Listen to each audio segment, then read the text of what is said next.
Why in the world would we as educators care about ChatGPT? Why, as principals, should we even get in front of understanding ChatGPT or anything that has to do with artificial intelligence?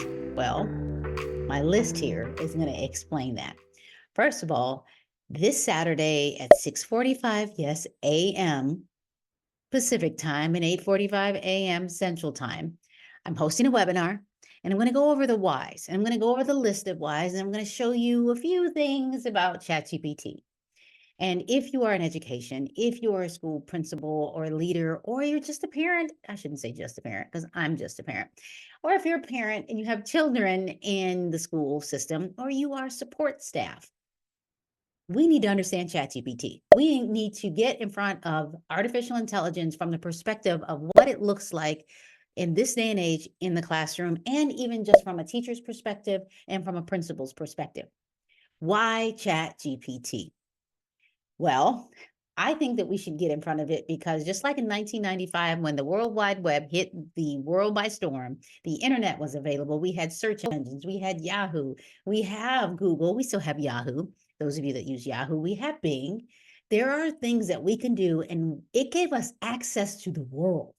I mean, we now with AI, and because of AI, we have things like YouTube. We have social media. It's made a connection around the world. I have friends because of an artificial intelligence app, Clubhouse, all over the world. But with ChatGPT, generative pre-trained transformer, I know, like, why do we care about that long acronym or that long phrase, GPT acronym? Well, because it has made many positions very efficient. It has allowed creativity. It has allowed people to help them think through problem solving and helps us to think critically, even more than we normally do. Now, I'm not saying that you shouldn't just use your own brain because our brains are the smartest and most intelligent thing that I know of. And it allows me to do a lot of things. And it works on its own. It allows me to breathe. It allows me to walk. It allows me to talk. However, the ChatGPT, whatever platform you want to use, whether it's Gemini or Bing or GPT, the actual OpenAI platform, you could do many things. And in education, there are so many things. And I'm going to list them for teachers. It enhances teaching and learning. It's promoting digital literacy because you can have a conversation and help let it read to you, and you could read to it. Encourages critical thinking, preparing students for the future, because if they know about ChatGPT, they will be ready and have this information when they apply for a job or when they use it even at the university level. Curriculum development and research. It helps you use a standard, develop a lesson plan, create performance tasks, creates student-to-student conversation, peer-to-peer conversation, peer-to-teacher conversations, questions to ask your students if you're a parent, like, how can I help my child with, I don't know, calculus? Addresses ethical considerations, supporting diverse learning needs. So if you know that you have a student that is not just a student that is high functioning, but so high functioning that they need to stay in third grade, but they can access seventh grade mathematics or algebra, you can create a lesson for that child and run with it instead of just saying, okay, you 8-year-old go to a seventh grade classroom. That doesn't necessarily work when the kids are bigger. I mean, it does work for some kids, but if they're not emotionally ready, you can do that in the classroom for that child. Now, for principals, I like this one because as a former principal, strategic planning and innovation, like, it can help you create professional development alongside what your teachers want, what your support staff wants. You can find a book, an article, throw it into ChatGPT and say, here's what the teachers are thinking. Here's what parents are thinking. Here's what students are thinking. Provide professional development ideas with this information. So that's number 2, professional development. Enhanced educational outcomes. Like, okay, so here's my data. This is where we are today.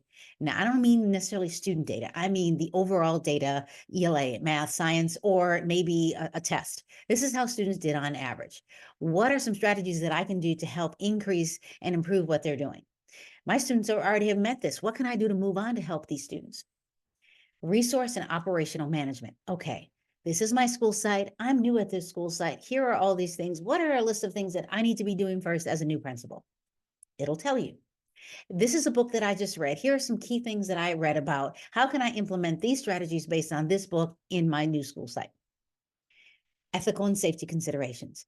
You should and will and need to, as a principal, look at the ethics behind ChatGPT. Just like, when you have that computer use document and you say students will do this, this, and this, and teachers will make sure that they look at the online platform before students do. Well, with ChatGPT, we need to have a scope and sequence at the school site, at the district level. And that is because you want to make sure that there's training so that we don't just say, here, go. Because students can log in and ask it to write their homework for them and turn it in, and it's not their own. And I'm not saying it's not a good document, but if they didn't learn anything from it, that's a problem. Future proofing student documents. So it can proof your document as a principal. You know what? I wrote this letter, check it. Because nobody writes perfectly the first, second, third time, especially if it's a long document. If you think that and you don't think you need a second, third, fourth pair of eyes on something, you're mistaken. And I always say, if you think you're perfect, then you obviously are God, and we are not. Community and educational partner engagement. It can create ideas, fun activities, icebreakers, what you can do, how you can take their data and analyze the data from a qualitative and quantitative perspective. Yes, you could probably throw it in your data analysis tool, SPSR, whatever it is you use, but you also can do that in ChatGPT. That's exciting. And then addressing equity and accessibility. It can give you ideas on, you know what, I have a student or I have a teacher that needs these accommodations. How can I address this with the teacher so that I'm being equitable and not taking away from their needs in the system? And I mean the school system as a whole.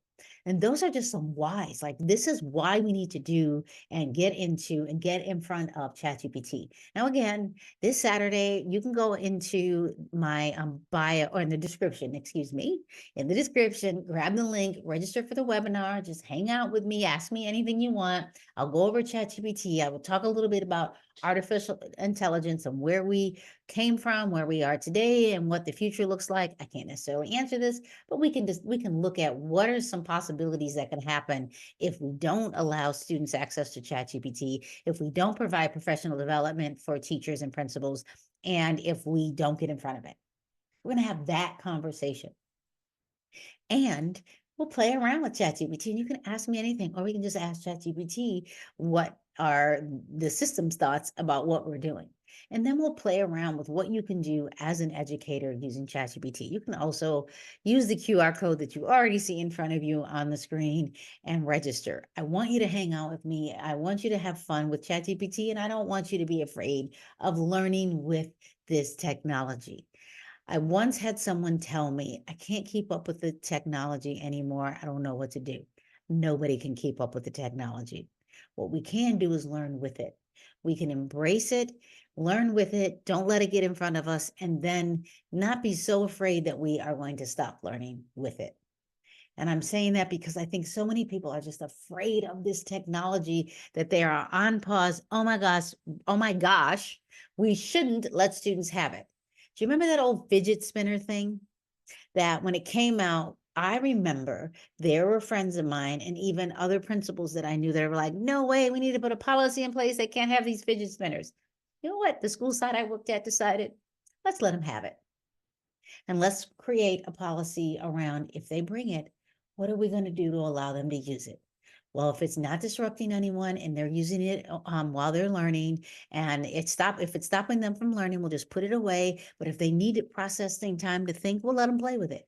They can bring it with them at recess. And then we also say, but if you bring it, that means you are in charge of it. And if it breaks, it's your responsibility. We're not going to blame it on anyone. Do you know within 3 months, they were all gone? However, it did let me have conversations with students about physics and centripetal force. And I got to know students that love this gadget. And then they became students that were advocates of self-discipline. They had conversations with their teachers and they learned differently. So what makes us think that we have to stop the world from moving forward just because the Silicon Valley and all these tech institutes and companies created this new technology? And when I say new, I mean we had access to it new November 2022. 2022. And it is now March 2024. And we are with GPT-4. So if we're at GPT-4 and we all had access to what, GPT 2.5 or 3, then what happened to 1 and 2? You think that wasn't out there? Yeah, it was available for some people.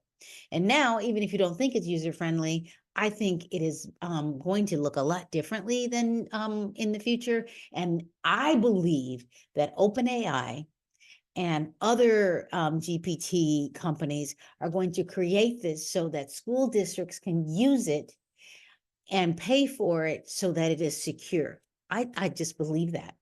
That way, if they want to use student data, it won't go anywhere else. Now, I'm not saying do not throw student data in the system. Don't just do that. Make sure that you are not throwing your data in there. I mean, your own personal information, but you can make it anonymous and you can put in things like, well, what do you think about this? Can you create this assessment? Things like that. So I will see you this Saturday at 6:45 a.m. Those of you that are early risers here on the Pacific Coast, on the West Coast Pacific time, and Central time 8:45 a.m. And let's just for an hour, like jump in. I'm trying this webinar out on Kartra. It is new, so bear with me. It's one of the reasons why I'm doing it. I'm testing it, but I want to see you. Go ahead, fill out the form, subscribe to this list, and I'll see you on Saturday. Thank you so much for watching. Make sure you subscribe and comment. What are your whys behind whether or not we should ChatGPT or not ChatGPT? That's the question. Thank you so much for watching.